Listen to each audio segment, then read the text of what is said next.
Y 99% startups are failing down. आखिर को basically 99% startup basically fail हो जाते हैं और 1% स्टार्टअप ही बेसिकली ग्रो कर पाते हैं। आज मैं आपको बेसिकली सिर्फ 5 रीजंस बताने वाला हूँ जिनकी वजह से 99% स्टार्टअप बेसिकली फेल हो जाते हैं।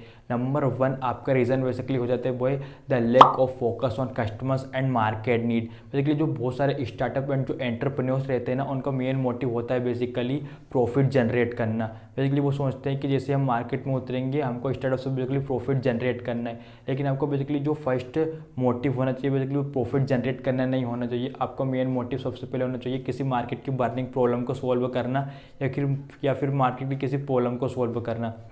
अगर आपको बेसिकली मेन मोटिव अगर आपको प्रॉफिट जनरेट करना है तो आप बेसिकली मार्केट के अंदर आप सस्टेन नहीं कर पाएंगे और बेसिकली आपका फेल होने का स्टार्टअप बेसिकली बहुत ज़्यादा चांस है। आपका स्टार्टअप बेसिकली जल्दी फेल हो सकता है अगर आप बेसिकली प्रॉफिट के लिए आए हैं, लेकिन अगर आप बेसिकली प्रॉब्लम सॉल्व करने के लिए आए तो बेसिकली आपका स्टार्टअप कभी फेल नहीं होगा और बेसिकली वो बढ़ता ही चला जाएगा। क्योंकि जो प्रॉफिट होता है ना बेसिकली वो बाद में आता है, बेसिकली सबसे पहले प्रॉब्लम आती है, इसलिए सबसे पहले प्रॉब्लम पर फोकस कीजिए। और यही गलती सबसे ज़्यादा बेसिकली स्टार्टअप कर देते हैं, इसलिए उनका स्टार्टअप ग्रो नहीं हो पाता है और धीरे धीरे बेसिकली उनका स्टार्टअप फेल हो जाता है। बेसिकली यही फर्स्ट रीज़न है जिसकी वजह से 99% स्टार्टअप बेसिकली फेल होते हैं। एंड जो बेसिकली हमारा सेकेंड रीज़न हो जाता है वो the startups run out cash. जो बहुत सारे स्टार्टअप्स रहते हैं ना बेसिकली वो उधार में उनके प्रोडक्ट एंड सर्विसेज को सेल कर देते हैं। इससे कि होता क्या है कि बेसिकली जो स्टार्टअप है वो प्रॉफिट जनरेट नहीं कर पाता है और धीरे धीरे बेसिकली वो एक लॉस मेकिंग स्टार्टअप बन जाता है। जिससे कि बेसिकली होता क्या है कि वो मार्केट के अंदर सस्टेन नहीं कर पाते और बेसिकली वो स्टार्टअप धीरे धीरे फेल हो जाता है। ये बेसिकली हमारा सेकेंड रीज़न हो जाता है जिसकी वजह से काफ़ी सारे स्टार्टअप्स फेल हो जाते हैं। एंड जो बेसिकली हमारा थर्ड रीज़न हो जाता है ना बेसिकली वो है हमारा प्रीमेच्योर एक्सपेंशन। बहुत सारे जो स्टार्टअप्स रहते हैं ना वो मार्केट के अंदर आते हैं और वो सोचते हैं कि हमको बेसिकली आज स्टार्टअप शुरू किया है, हमको बेसिकली कल अपना स्टार्टअप को बेसिकली पूरा ऑल ओवर इंडिया में एक्सपेंड कर देना है, फिर जगह जगह पर एक्सपेंड कर देना है। लेकिन आपका बेसिकली शुरू में ये मोटिव नहीं होना चाहिए। आपको सबसे पहले अपने आसपास के मार्केट को कैप्चर करना है। वहाँ पर आपको देखना है कि बेसिकली कैसे कस्टमर बेसिकली मेरे कौन कौन से प्रोडक्ट्स खरीद रहे हैं, किस प्रकार के कस्टमर्स बेसिकली मेरे सामान खरीद रहे हैं, मेरे प्रोडक्ट्स को खरीद रहे हैं, मेरे सर्विसेज को खरीद रहे हैं। और बेसिकली इंडिया के अंदर ऐसी कौन कौन सी जगह है जहाँ पर मेरे को ऐसे कस्टमर्स मिल सकते हैं। आपको बेसिकली ये सब आपको सबसे पहले देखना है। आपको सबसे पहले बेसिकली कस्टमर्स को समझना है, कस्टमर्स के बिहेवियर को समझना है, उसके बाद बेसिकली आपको अपने स्टार्टअप को ग्रो करना है। लेकिन जो बहुत सारे स्टार्टअप्स रहते हैं ना बेसिकली वो ये सब नहीं समझते हैं और डायरेक्ट बेसिकली अपने स्टार्टअप को ग्रो करने की सोच लेते हैं, जिससे कि उनका स्टार्टअप बेसिकली फेल हो जाते हैं। आपको सबसे पहले अपने स्टार्टअप को बनाना पड़ेगा, अपने स्टार्टअप को बेसिकली खड़ा करना पड़ेगा।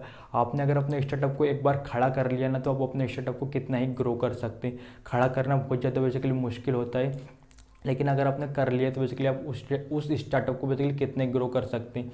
लेकिन बहुत सारे लोग बेसिकली स्टार्टअप को खड़ा नहीं करते, सीधा बड़ा करने के बारे में सोच लेते हैं, इसलिए उनका स्टार्टअप बेसिकली फेल हो जाता है। यही बेसिकली हमारा थर्ड रीज़न हो जाता है जिसकी वजह से काफ़ी सारे स्टार्टअप्स बेसिकली फेल होते हैं। फोर्थ रीज़न हो जाता है बेसिकली वो हो जाता है हमारा वीक टीम हायर करना। बहुत सारे स्टार्टअप्स बेसिकली ऐसे रहते हैं जो वीक टीम हायर कर लेते हैं। बेसिकली वो ऐसी टीम हायर कर लेते हैं बेसिकली जिनका बेसिकली कोई ग्रोथ माइंडसेट नहीं है, कोई विज़न नहीं है बेसिकली उनका, है ना, उनके पास इतना नॉलेज नहीं है बिजनेस के बारे में, या फिर बेसिकली उनके पास ऐसी कोई स्किल नहीं है। ऐसे लोगों को बेसिकली बहुत सारे स्टार्टअप्स एंड एंटरप्रेन्योर्स हायर कर लेते हैं, जिससे कि बेसिकली होता क्या है तो बेसिकली आपका स्टार्टअप ग्रो नहीं कर पाता, आपका बेसिकली बिजनेस ग्रो नहीं कर पाते। अगर आप बेसिकली हाई एजुकेटेड लोगों को, वेल एजुकेटेड लोगों को या फिर स्किल्स ओरिएंटेड पर्सन्स को अगर आप अपनी टीम में रखेंगे तो आपका स्टार्टअप डेफिनेटली ग्रो होगा। लेकिन जो बहुत सारे स्टार्टअप्स रहते हैं ना उनके सीईओज एंड जो फाउंडर्स रहते हैं ना वो वीक टीम मेंबर्स को हायर कर लेते हैं, जिसकी वजह से उनका स्टार्टअप ग्रो नहीं कर पाता। और ये बेसिकली हमारा फोर्थ रीज़न हो जाता है जिनकी वजह से काफ़ी सारे स्टार्टअप्स बेसिकली फेल होते हैं। एंड जो हमारा बेसिकली फिफ्थ एंड जो लास्ट रीज़न हो जाता है जिसकी वजह से काफ़ी सारे स्टार्टअप्स बेसिकली फेल हो जाते हैं वो हो जाता है बेसिकली हमारा same product in the market. जो बहुत सारे स्टार्टअप एंड जो एंटरप्रेन्योर्स रहते हैं ना बेसिकली वो सेम प्रोडक्ट को मार्केट के अंदर ले आते हैं। ऐसे प्रोडक्ट को बेसिकली मार्केट के अंदर ले आते हैं जो बेसिकली पहले से मार्केट के अंदर है, जिससे कि होता क्या है बेसिकली कि उनका प्रोडक्ट चल नहीं पाता है और बेसिकली उनका प्रोडक्ट फेल हो जाता है और उनका स्टार्टअप फेल हो जाता है। अगर कोई प्रोडक्ट मार्केट के अंदर पहले से ही है तो आपको नहीं लाना है। अगर आपको लगता है कि हाँ इसकी नीड मार्केट के अंदर है और बेसिकली एक स्टार्टअप उसको पूरा नहीं कर पा रहा है तो बेसिकली आप वो ला सकते हैं अपने प्रोडक्ट को। लेकिन अगर आपको लग रहा है कि नहीं चल पाएगा तो आप मत लाइए, क्योंकि आपका स्टार्टअप वहाँ पर बेसिकली आप फेल हो सकता है।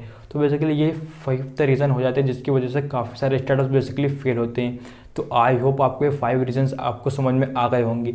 और जो बेसिकली जो 99% स्टार्टअप बेसिकली जो फेल होते हैं ना वो इन बेसिकली 5 रीजन्स की वजह से ही होते हैं। और जो 1% स्टार्टअप बेसिकली ग्रो होते हैं ना, बेसिकली वो 5 गलतियाँ नहीं करते। अगर आप भी बेसिकली ये 5 गलतियाँ कर रहे हैं तो बेसिकली आपको स्टार्टअप भी कभी ग्रो नहीं हो पाएगा। अगर आपको हमारे वीडियो पसंद आया और इस वीडियो को देखने के बाद आपको काफ़ी नॉलेज मिली हो अगर स्टार्टअप के बारे में, तो वीडियो को लाइक कर देना। ऐसे इन्फॉर्मेटिव एंड नॉलेजेबल वीडियो देखने के लिए चैनल को सब्सक्राइब कर देना। मिलते हैं अगले किसी नई वीडियो में किसी नए टॉपिक के साथ। जब तक के लिए जय हिंद, वंदे मातरम।